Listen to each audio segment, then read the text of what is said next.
بسم اللہ الرحمن الرحیم یا ایہا الذین آمنوا علیکم انفسکم لا یضرکم من ضل اذا اہتدیتم الی اللہ مرجعکم ثم ینبئکم بما کنتم تعملون۔ میرے بھائیو، قرآن کی یہ چھوٹی سی آیت ہے، لیکن ہر آیت میں ہدایت ہے، چاہے وہ چھوٹی آیت ہو چاہے بڑی آیت ہو۔ قرآن اترا ہی ہے میری آپ کی ہدایت کے لیے۔ لوگ قرآن میں سائنس تلاش کرتے ہیں، قرآن سائنس کے لیے نہیں آیا۔ سائنس تو عقل سے تعلق رکھتی ہے، اور عقل تو بہت نیچے ہے، وہی بہت اوپر ہے، وہی اللہ کا کلام ہے۔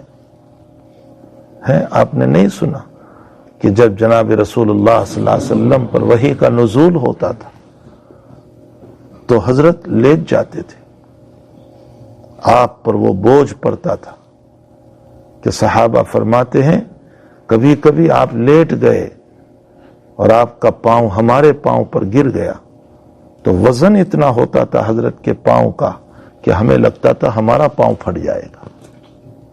جب آپ کے پاؤں کا اتنا وزن ہے تو وحی کا کتنا وزن ہوگا۔ اقرا بسم ربک الذی جب آپ پر اتری اور جبریل امین نے آپ کو 3 مرتبہ زور سے دبایا، بہت زور سے دبایا، حضرت فرماتے ہیں کہ مجھے یہ خوف ہوا کہ میری جان نہ نکل جائے، اتنے، اور پھر جبریل دبائیں۔ اور ہمارے حضرت شاہ عبدالعزیز صاحب رحمۃ اللہ علیہ نے اس پر عجیب و غریب حکمت نقل فرمائی کہ 3 مرتبہ کیوں دبایا، ایک ہی مرتبہ دبا کر کے پڑھا دیتے اقرا بسم ربک الذی، 3 مرتبہ۔ فرمایا نسبت کی 4 قسمیں ہیں، تصوف ثابت فرمایا ایک نسبت تو اللہ کا تعارف، وہ تو سبھی کو ہے، اللہ کی پہچان وہ تو تھی ہی نبی اکرم صلی اللہ علیہ وسلم۔ اس کے بعد دوسری نسبت ہوتی ہے نسبت انعکاسی، عکس پڑتا ہے، جیسے آئینے کے سامنے کھڑے رہو تو عکس پڑتا ہے۔ انعکاسی کا مطلب یہ ہوتا ہے کہ حضرت کو پہلی مرتبہ دبا کر آپ کو روحانیت کی طرف کھینچا، آپ پر عکس پڑا جبریل امین کا، یہ ڈالنا چاہتے تھے، اور پھر دوسری مرتبہ دبا کر نسبت آپ کو عطا فرمائی القائی۔ القائی کا معنی ہوتا ہے شیخ سے اتنے قریب ہو جانا کہ ان کی باتیں دلوں میں اترتی چلی جائیں، اور تیسری مرتبہ دبا کر نسبت اتحادی عطا فرمائی۔ اتحاد کا مطلب ہوتا ہے میں تو ہو گیا تو میں ہو گیا۔ فرمایا آپ بشر ہے، میں فرشتہ ہوں، اگر آپ کو مجھ سے میری فرشتے ہونے کی حالت میں وحی لینا ہے تو پھر آپ کو روحانیت پر آنا پڑے گا۔ تو آپ کو روحانیت کی طرف مکمل متوجہ کرنے کے لیے تیسری مرتبہ دبایا، اور جب یہ تینوں صفتیں نصیب ہو گئی تو پھر اقرا بسم ربک الذی کی وحی عطا فرمائی۔ تو قرآن کریم کا نزول اور اس پر حضرت نبی انا سنلقی علیک قولا ثقیلا، ہم آپ پر بہت بھاری قرآن اتارنے والے، بہت وزنی قرآن اتار رہے، بہت وزن ہے اس کا۔ ہمارے حضرت شاہ ولی اللہ صاحب رحمۃ اللہ علیہ نے سنو تاکہ قرآن کی عظمت پیدا ہو۔ شاہ ولی اللہ صاحب فرماتے ہیں کہ ہم قرآن پڑھتے ہیں تو ہمیں کوئی وزن نہیں معلوم ہوتا ہے نا، ہم قرآن پڑھ رہے ہیں ہمیں تو کوئی وزن نہیں معلوم ہو رہا ہے، بس پڑھتے جا رہے ہیں پڑھتے جا رہے ہیں۔ شاہ ولی اللہ صاحب فرماتے ہیں سارا وزن ہمارے نبی نے برداشت کر کے تمہارے لیے آسان کر دیا، برداشت انہوں نے کر لیا، ان کا سینہ پھٹا جا رہا تھا، ان کا دل پھٹا جا رہا تھا، ان کا بدن ٹوٹا جا رہا تھا، اس کو برداشت کرنے کے لیے فرمایا میں برداشت کر لوں، میری امت کے لیے آسان ہو جائے۔ حضرت شاہ ولی اللہ صاحب فرماتے ہیں اسی لیے قلب محمدی سے ہو کر قرآن آیا تاکہ امت کے لیے آسان ہو جائے۔ اگر سیدھا قرآن آتا تو جہاں پہاڑ یہ کہتا ہے قرآن میں کہ میں پھٹ جاؤں گا، اِنَّا عَرَضْنَا الْأَمَانَةَ عَلَى السَّمَاوَاتِ وَالْأَرْضِ وَالْجِبَالِ، پہاڑ، آسمان، زمین سب کہہ رہے کہ ہم پر اگر تو اتارے گا تو ہم پھٹ جائیں گے، تو یہ چھوٹا سا انسان اس کو کیسے برداشت کرتا؟ اگر ڈائریکٹ اللہ قرآن دیتا تو ہم میں سے کوئی برداشت نہیں کر سکتا، چورا چورا ہو کر کے ختم ہو جاتے۔ لیکن وہ قلب محمدی کو اللہ نے وہ طاقت دی تھی۔ حضرت کو کتنی طاقت دی تھی؟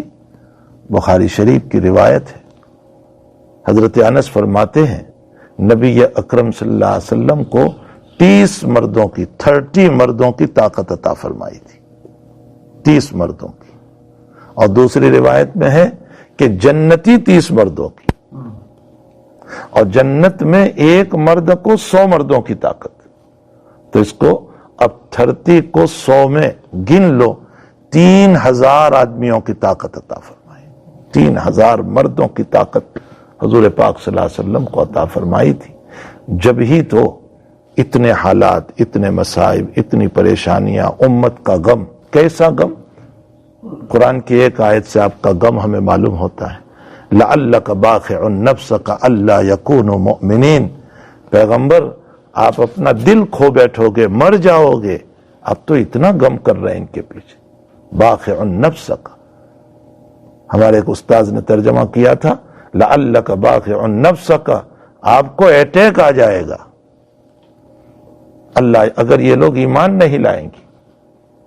اس سے انداز لگائیں کہ کتنا غم تھا آپ پر۔ لیکن ان تمام غموں کے باوجود یہ حضرات علماء بیٹھے ہوئے ہیں، حدیث شریف میں لکھا ہے 19-20 بال سے زیادہ سفید نہیں ہوئے تھے۔ ایک روایت کے مطابق 19 بال سفید تھے کل، اور ایک روایت کے مطابق 20، اور ایک روایت کے مطابق 21 بال، وہ بھی سر، یہ چھوٹی داڑھی اور یہ بڑی داڑھی، ان سب کو ملا کر۔ یہاں ہمارا حال یہ ہوتا ہے کہ 35 سال کی عمر میں غموں کے اندر ساری داڑھی سفید ہو جاتی ہے، ٹینشنوں میں، تھوڑے سے حالات میں ہماری داڑیاں سفید ہو جاتی ہے۔ حضرت کو اتنے غموم، اتنے مکی زندگی کے حالات میں اور آپ تصور نہیں کر سکتے، وہ حالات آپ کے ساتھ 13 سال تک حالات پہ حالات، پھر مدنی زندگی میں حالات، بدر ہے، احد ہے، خندق ہے، قریظہ ہے، کتنے غموم، اس کے باوجود 21 بال سے زیادہ سفید نہیں ہوئے تھے۔ اس کی وجہ یہ ہے کہ اللہ نے قوت برداشت بہت زبردست عطا فرمائی، اور جس انسان کی قوت برداشت بڑی زبردست ہوتی ہے وہ غموں کو برداشت کر لیتا ہے۔ تو حضرت شاہ ولی اللہ صاحب فرماتے ہیں کہ قلب محمدی سے ہو کر کے اللہ نے قرآن ہمیں دیا تاکہ امت کے لیے آسان ہو جائے، ورنہ نہ یہ قرہ پڑھ سکتے تھے، نہ ہم پڑھ سکتے تھے، نہ آپ پڑھ سکتے تھے۔ بس جہاں ہم پر اترتا کہ ہم ریزہ ہو جاتے، ٹکڑے ہو جاتے۔ پہاڑ تو بہت بڑا ہے، جب وہ کہہ رہا ہے کہ ہم ٹکڑے ہو جائیں گے تو پھر کیسے ہم برداشت کر سکتے تھے؟ اور عجیب و غریب مفسرین نے نقطہ لکھا ہے کہ قرآن کریم نے اپنا اثر کر کے بتایا، فرمایا یہ جو اللہ تعالیٰ قرآن میں فرماتے ہیں نا کہ قرآن کریم ایک مضبوط چیز ہے اور اس کے ذریعے سے ہم جو ہے ہدایت کو ذریعہ بنا دیتے ہیں، اور پہاڑ بھی ٹوٹ جاتا اگر اتارتے تو فلاں اور فلاں۔ ہمارے مفسرین فرماتے ہیں اگر دیکھنا ہو تو دیکھ لو، کفر کے پہاڑ تو اس معاون سے بھی زیادہ مضبوط تھے۔ جو کفر کے پہاڑ تھے نا، اب عمر ہے، ان سب کی زندگی کو پڑھو، کیسے کفر کے پہاڑ تھے۔ یہ پہاڑ تو مٹی کے ہیں، یہ تو چلتے ہوئے پہاڑ تھے سب، اور ایسے پہاڑ تھے کہ پوری دنیا ہٹ جائے یہ نہیں ہٹیں گے، ایسے مضبوط تھے اپنے کفر پر۔ لیکن رب کریم نے جب توفیق عطا فرمائی تو یہ کفر کے پہاڑوں کو بھی قرآن ہی نے ہلا کر رکھ دیا۔ عمر کو کون لایا حضور کی خدمت میں؟ قرآن لایا ہے، طٰہٰ ما انزلنا علیک القرآن، یہی تو آیات سنی تھی، یہ قرآن لایا آپ کو۔ تو قرآن نے اس کفر کے پہاڑوں کو ریزہ کر دیا، اس سے آپ انداز لگائیں کہ قرآن کیسی کتاب ہے. اللہ ہم سب کو تلاوت کی توفیق عطا فرمائے. افضل الذکر کلام اللہ، سب سے افضل ذکر اللہ کا کلام ہے. پیر وظیفہ دیتا ہے تو پابندی سے پڑھتے ہیں، اور نبی کہہ رہا ہے کہ افضل الذکر قرآن ہے، وہ ہم سے نہیں ہوتا. بہت عجیب و غریب.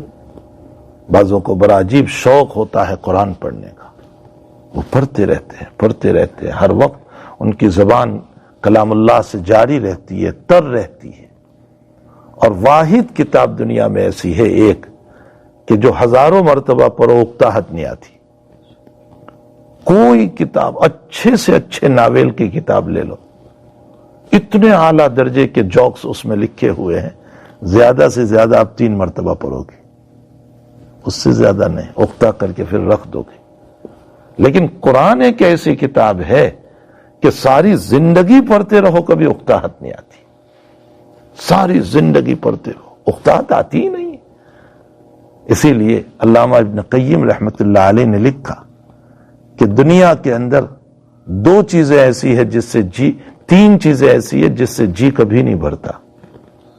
تلاوت میں قرآن، رویت میں کعبۃ اللہ، اور دوسرا نبی کریم صلی اللہ علیہ وسلم. کبھی صحابہ کا جی نہیں بھرتا تھا، نہ نبی کو دیکھ کر جی بھرتا تھا، اور نہ کعبۃ اللہ کو دیکھ کر ہمارا جی بھرتا ہے. بار بار جی چاہتا ہے وہاں بیٹھے بیٹھے اس کو دیکھتے رہے. ایک ضعیف آدمی تھے، میں جب عمرے میں ایک مرتبہ پہنچا، میں اکثر ان کو دیکھتا تھا. وہ صبح سے آ جاتے تھے، شام تک بیٹھے رہتے تھے. پاکستان سے تھے.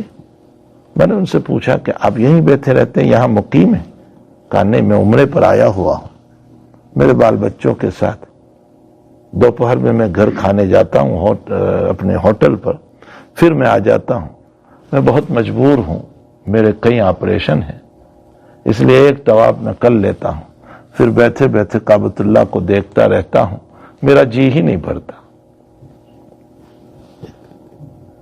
یہ ایسی چیز ہے کہ جس سے جی، صحابہ حضور کے باب میں فرماتے ہیں ہم حضرت کو بار بار دیکھتے رہتے تھے، کبھی جی نہیں بھرتا تھا. اسی لیے حضرت کی صفت آئی ہے وسیم اور قسیم روایتوں میں. وسیم اس کو کہتے ہیں جس کے دیکھنے کو بار بار جی چاہے، اور قسیم اس کو کہتے ہیں جس سے جی نہ بھرے. یہ نبی اکرم صلی اللہ علیہ وسلم کی صفت ہے. تو فرمایا 3 چیزیں ایسی ہے جس سے جی کبھی نہیں بھرتا، ایک قرآن کریم، ایک کعبۃ اللہ، اور ایک ذات اقدس صلی اللہ علیہ وسلم. میرے بھائیو، تو بہرحال قرآن کریم بہت افضل. ہمارے حضرت شیخ کے پاس جب کوئی ملنے کے لیے جاتے تھے، کوئی بھی جاتا تھا، خصوصاً علماء کی صورت بنا ہوئی ہوتی تھی، کرتا پجامہ وغیرہ پہنا ہوا ہوتا تھا، تو حضرت پوچھتے تھے حافظ ہو؟ شیخ یونس صاحب کے پاس جو گئے ہو ان کو پتا ہوگا، حافظ ہو؟ کہتے تھے جی. حضرت فرماتے تھے روزانہ نوافل میں 1 پارہ پڑھو، قرآن بھی محفوظ ہوگا اور نوافل میں قربت خداوندی بھی نصیب ہو جائے گی. قرآن بھی محفوظ، قربت خداوندی بھی نصیب. اور اگر کہتے تھے حافظ نہیں ہوں، کہتے تھے اندر دیکھ کر پڑھو 1 پارہ. فرمایا یہ کم سے کم ہے، باقی آپ کا جی چاہے خوب پڑھو. ایک مرتبہ حضرت نے ایک صاحب سے پوچھا حافظ ہو؟ انہوں نے کہا کہ میں عالم ہوں. کہا حد نالائق، میں نے عالم کا نہیں پوچھا، میں تجھے پوچھ رہا ہوں حافظ ہے؟ کہا نہیں، میں حافظ نہیں ہوں. تو فرمایا اندر دیکھ کر 1 پارہ پڑھو. اور پھر حضرت نے ایک جملہ فرمایا، عالمیت اللہ کے وہاں مقبول نہیں ہوتی جب تک کہ وہ قبول نہ کرے. باقی قرآن پڑھتے رہو گے اللہ تمہیں مقبول بنا لے گا. بہت پیاری بات فرمائی. اپنے قرآن کریم کا مشغلہ بنائیں. حافظ ہیں نوافل میں پڑھیں، تہجد میں اٹھ جائیں. اب تو رات بہت لمبی ہے، 5 بجے جا کر کے اس وقت جو ہے صبح صادق ہو رہی ہے. نہیں 5 نہیں 6 بجے جا کر کے ہو رہی ہے. اگر آپ 5 بجے بھی اٹھ گئے الحمدللہ، اگر آپ 11 بجے بھی سو جاؤ گے نیند پوری ہو جائے گی. لوگ بہانے بناتے رہتے ہیں. ڈاکٹر کہتا ہے کم سے کم 7 گھنٹے سونا چاہیے, کم سے کم 8 گھنٹے سونا چاہیے. جب بیمار پڑتے ہیں تو 1 گھنٹہ بھی سونا نصیب نہیں ہوتا. تو صحت ہے کر لو. کبھی کبھی ہمارے حضرت فرمایا کرتے تھے, خود مجھے نام لے کر کہا ایئرپورٹ کے اوپر, جب حضرت نے بیٹھ کر, حضرت کا معمول اوپر بیٹھ کر نماز پڑھنے کا نہیں تھا, نیچے بیٹھتے تھے. فرمایا زمین سے قریب رہو اس لیے کہ اسی میں جانا ہے. کبھی فرماتے تھے حضور نے کبھی اوپر بیٹھ کر نماز نہیں پڑھی, بس ہمیشہ نبی کریم صلی اللہ علیہ وسلم نے زمین پر بیٹھ کر نماز پڑھی ہے. تہجد کے اندر آخری عمر میں تہجد تو حضرت کی ہوتی تھی آپ صلی اللہ علیہ وسلم کی, اور وہی قرات لمبی 4 پارے 5 پارے, لیکن 1 رکعت میں بیٹھ جاتے تھے. ابتدائی قرات جو ہیں وہ بیٹھ کر کرتے تھے, جب 30-40 آیات باقی رہتی تو کھڑے ہو جاتے تھے, اور پھر حضرت 30-40 آیات کو کھڑے ہو کر پڑھتے تھے اور پھر رکوع سجدہ کرتے تھے. یہ آخری زندگی کا معمول رہا. آخری مطلب 60 سال کے بعد, 60 کے بعد کا واقعہ ہے, جب حضرت کی عمر گرامی 60 سال کی ہو گئی. وقت بدنا, اور آپ کا بدن بھاری ہو گیا, ضعف سا محسوس ہونے لگا. اس کے بعد باقی حضرت ہمیشہ نبی اکرم صلی اللہ علیہ وسلم نے کھڑے ہو کر پڑھا. تو خود مجھے نام لے کر کہا, کہتے تھے پیارے جوانی ہے, خوب کھڑے ہو کر عبادت کر لو, بڑھاپا آئے گا تم چاہو گے پھر بھی نہیں کر سکو گے. کبھی فرماتے تھے جوانی ہے سنت کے مطابق عبادت کر لو, بڑھاپا آئے گا تم سنت کے مطابق نماز پڑھنا چاہو گے تو بھی نہیں پڑھ سکو گے, مجبوریاں ہوگی تمہاری. تو اکثر جوان ہیں, اپنی جوانی کو بجائے اس کے کہ ہم صرف فرض میں گزارے, اپنے آپ کو نوافل میں بھی لگائیں, تلاوت قرآن میں لگائیں. تو بہرحال میرے بھائیو, قرآن کریم بہت بڑی کتاب ہے, بہت بڑی. اس کی تلاوت سے کبھی جی اکتاتا ہی نہیں ہے, پڑھتے رہو پڑھتے رہو پڑھتے رہو, کبھی جی نہیں اکتاتا. لیکن شوق چاہیے, مسئلہ ذوق کا ہے, ذوق ہو تو سب آسان ہو جاتا ہے. بہرحال اللہ تعالیٰ نے فرمایا یا ایھا الذین آمنوا علیکم انفسکم. اب اس آیت پہ مجھے 1-2 بات اپنی ہی ذات سے متعلق کہنا تھا, اشارہ کر دوں میں. آج دنیا کے حالات اتنے بگڑے ہوئے ہیں, اتنے بگڑے ہوئے ہیں, جہاں دیکھو مسلمانوں کے خلاف سازشیں ہیں. افریقہ کی کنٹریاں دیکھ لو, عرب کی کنٹریاں دیکھ لو, عجم کی کنٹریاں دیکھ لو, ایشیا کے ممالک کو دیکھ لو, مسلمانوں کے خلاف بڑی حالات. ایسے حالات میں دیکھو قرآن کیا کہتا ہے. پہلی بات, ما اصابکم من مصیبت فبما کسبت ایدیکم, یہ تمہارے ہاتھوں کا ہے سب مسئلہ, تم ہی لائے ہو اس کو. وَيَعْفُو عَنْ كَثِيرٍ, یہ جملہ بڑا عجیب ہے. اللہ فرماتے تم نے تو بہت گورکھ دھندے کیے, بہت گناہ کیے ہیں, لیکن میں بہت معاف کر دیتا ہوں. وَيَعْفُو, علماء ہے, وَيَعْفُو عَنْ كَثِيرٍ, میں بہت تمہارے گناہوں کو معاف کر دیتا ہوں. یہ تو کچھ گناہ کی نحوست ہے جو دنیا میں اتری ہوئی. اگر سارے گناہوں کی نحوست اتار دوں تو اس زمین پہ جینا مشکل ہو جائے گا. یہ ہے آیت کا مطلب, وَيَعْفُو عَنْ كَثِيرٍ, میں بہت معاف کرتا ہوں تمہیں. تو جو کچھ ہے وہ ہمارا ہی ہے, ہمارے ہاتھوں کا لایا ہوا ہے, ہماری بدعمالیاں, ہماری نحوستیں, ہماری گندگیاں.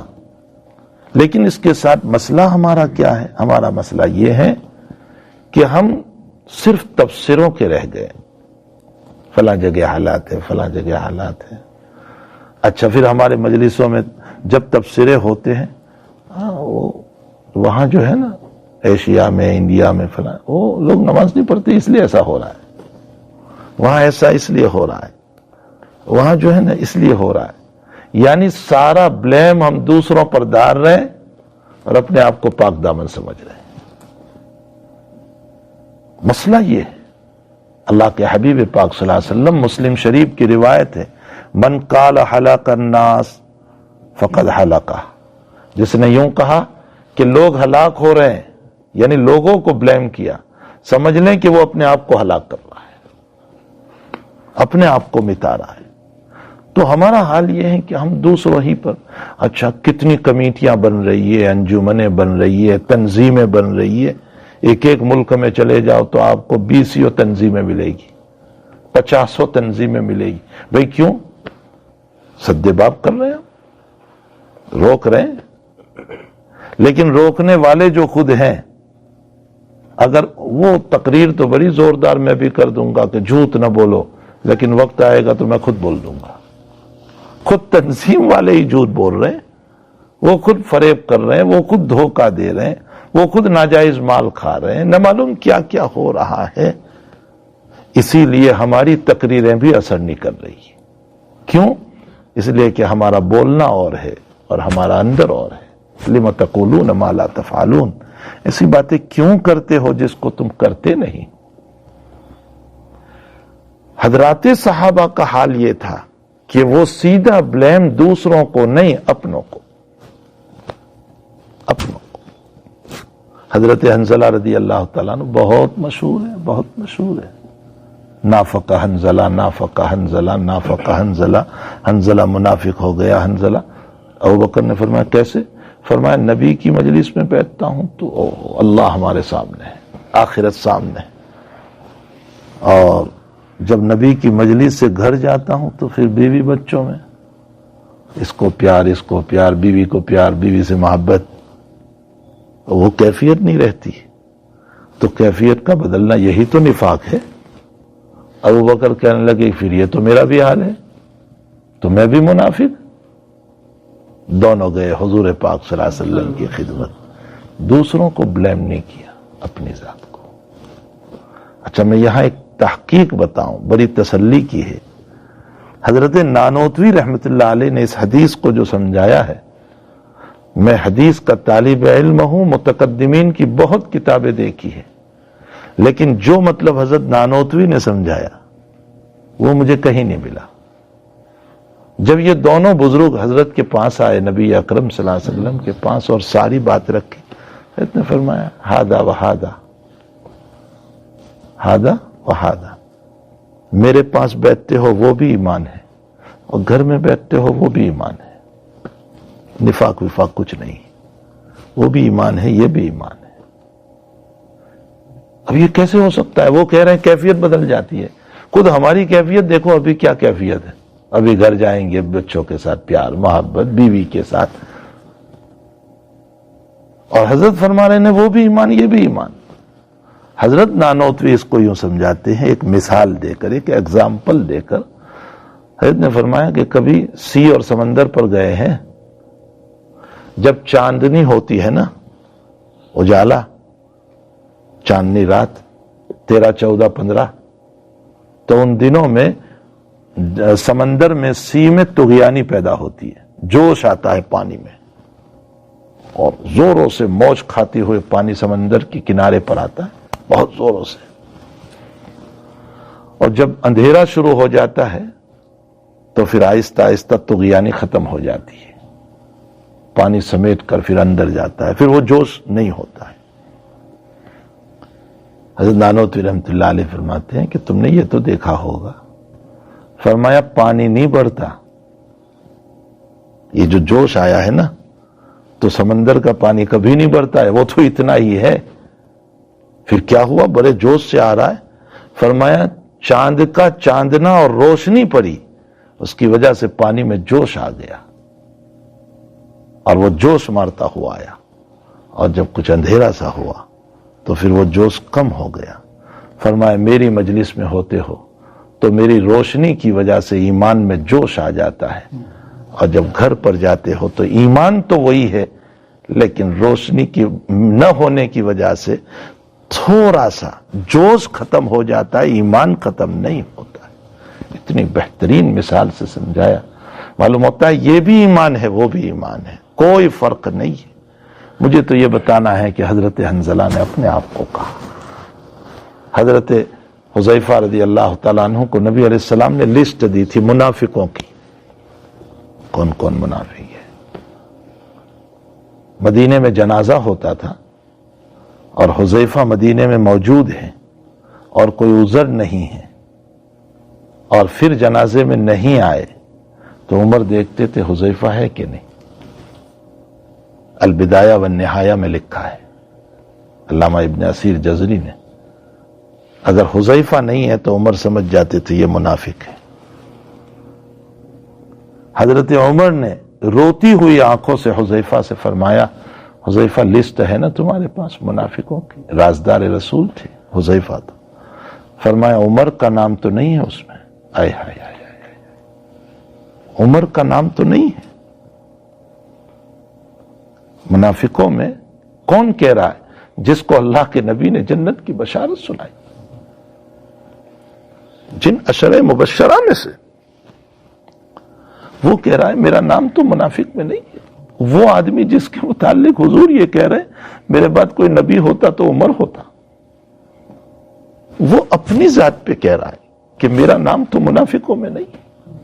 اور آج میرا اور آپ کا حال یہ ہے، ہم دوسروں کو گنہگار سمجھتے ہیں، اپنی ذات کو پاک سمجھتے ہیں۔ ساری دنیا کا حال چونکہ یہ ہو گیا ہے، یہی وجہ ہے کہ دنیا میں اصلاح نہیں ہو رہی ہے۔ اصلاح کا ایک ہی طریقہ ہے جو قرآن نے اس آیت میں پیش کیا، یا ایھا الذین آمنوا علیکم انفسکم، اے ایمان والو ہر فرد اپنی ذات کی اصلاح کر لے۔ علیکم انفسکم، تمہاری ذات کی اصلاح کرنا ہے۔ کیا فائدہ ہوگا؟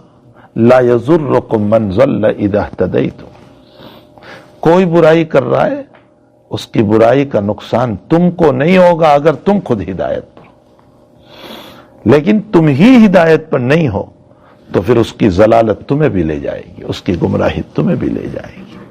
تو میرے بھائیو، یہ آیت مجھ کو اور آپ کو کہہ رہی ہے کہ ہم اپنی اصلاح کریں، اپنے آپ کو گنہگار سمجھیں، اللہ کی طرف رجوع کریں، توبہ انابت اللہ کریں، استغفار کی کثرت رکھیں، نمازوں کی پابندی کریں، رزق حلال کا اہتمام کریں، اپنے ذمے حقوق ہو تو ایک دعا ہے ہمارے بزرگوں کی کہ اللہ موت تب تک نہ دینا جب تک کہ تیرے حقوق اور بندوں کے حقوق ادا نہ ہو جائیں، سب کے حقوق مجھ سے ادا کروا دینا، میرے لیے آسانیاں پیدا کر دے، میرے لیے سہولتیں پیدا کر دے۔ اللہ میرے ذمہ قرض ہے، میں بہت محنت کرتا ہوں، میرا قرض ادا کرا دے۔ محنت کریں، کوشش کریں اور اپنی ذات کو بنانے کی کوشش کریں۔ فائدہ کیا ہوگا؟ یہ صورت بن جائے گی متقیوں کی۔ ہم یہ تو نہیں کہہ سکتے کہ متقی بن گئے، لیکن متقیوں کی صورت۔ اب صورت کا فائدہ کیا ہوگا؟ حضرت شیخ رحمۃ اللہ علیہ کی آپ بیتی پڑھنا چاہیے، خصوصاً میں علماء کو کہتا ہوں، ماں زکریا صاحب رحمۃ اللہ علیہ کی آپ بیتی پڑھو۔ حضرت شیخ نے اپنا واقعہ لکھا ہے کہ میں ایک مرتبہ کسی سفر سے بہت دور سے ٹرین سے اترا، اتفاق ایسا ہوا کہ ٹرین جلدی آ گئی اور جو لینے آنے والے تھے 2-3 ساتھی سہارنپور کے اسٹیشن پر، وہ بھی آئے نہیں، اور میں چونکہ 7-8 گھنٹے سے ٹرین میں تھا، مجھے پیاس بہت لگی تھی اور بہت دھوپ کڑاکے کی تھی، تو میں سہارنپور کے اسٹیشن سے باہر آیا اور ایک سکھ کی دکان تھی، میں اس پر گیا اور رنگ برنگ کی بوتلیں رکھی ہوئی تھی، میں سمجھا شربت ہے، تو میں نے ایک کلر چوائس کر کے کہا کہ یہ شربت مجھے پلا دے، یعنی میں پیسے دیتا ہوں، شربت مجھے دے دے۔ وہ سکھ کہنے لگا چل جا، یہاں کوئی شربت نہیں، یہ نکل یہاں سے، بدھا کہیں کا۔ کہا مجھے نکال دیا۔ میں نے باہر نکل کے کہا کہ یہ تو بڑا بد اخلاق ہے، میں پیسوں سے شربت مانگ رہا ہوں، یہ مجھے نہیں دے رہے، سب پی رہے ہیں۔ اتنے میں میرے لینے والے آ گئے، میں نے ان سے یہ واقعہ سنایا۔ انہوں نے کہا حضرت وہ شربت نہیں تھا، وہ شراب تھی، وہ شراب کی، حضرت خود لکھ رہے ہیں یہ واقعہ کہ وہ تو شراب کی دکان ہے حضرت، وہ رنگ برنگی شرابیں رکھی ہوئی تھی، وہ شربت نہیں تھا۔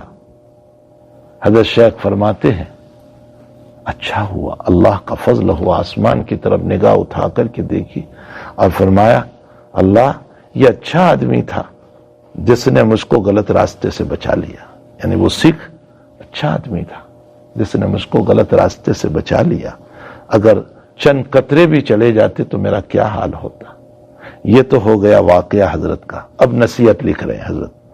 فرمایا بھائی اس نے مجھ کو اس لیے محفوظ رکھا کہ میں نے متقیوں کی صورت اپنائی تھی، وہ جبہ پہنا تھا، وہ ٹوپی پہنی تھی۔ فرمایا متقی تو نہیں ہوں لیکن متقیوں کی صورت اپنائی تھی تو اس نے مجھ کو دھکا دے کر نکال دیا، گناہ سے میں بچ گیا۔ معلوم یہ ہوتا ہے نیکوں کی صورت اپنا لو، انشاءاللہ اللہ گناہوں سے بچا لے گا۔ صورت بنا لے۔ وَحِبُّ الصَّالِحِينَ وَلَسْتُ مِنْهُمْ لَعَلَّ اللَّهَ يَرْزُقُنِي صَلَاحًا وَحِبُّ الصَّالِحِينَ وَلَسْتُ مِنْهُمْ، میں صالحین میں سے تو نہیں ہوں لیکن ان سے محبت ضرور کرتا ہوں، اللہ والوں سے۔ لعل اللہ، ہو سکتا ہے اللہ والوں سے محبت کرتے کرتے اللہ مجھے بھی تقوی نصیب فرما دے۔ لعل اللہ یرزقنی صلاح، اللہ مجھے بھی نصیب فرما دے۔ تو بھائی ہمیں چاہیے کہ ہم کم سے کم صورت تو بنانے کی فکر کریں، کوشش کریں۔ انشاءاللہ اگر صورت بن جائے گی تو اللہ تعالی ہمیں بہت سی جگہوں پر حفاظت کر لیں گے۔ اللہ مجھے آپ کو تقوی نصیب فرمائے، پرہیزگاری نصیب فرمائے، ورع نصیب فرمائے اور اپنے مخلص بندوں میں ہمیں شامل فرمائے۔ سبحان اللہ وبحمدہ، سبحانک اللہم وبحمدک، نشہد ان لا الہ الا انت، نستغفرک ونتوب الیک۔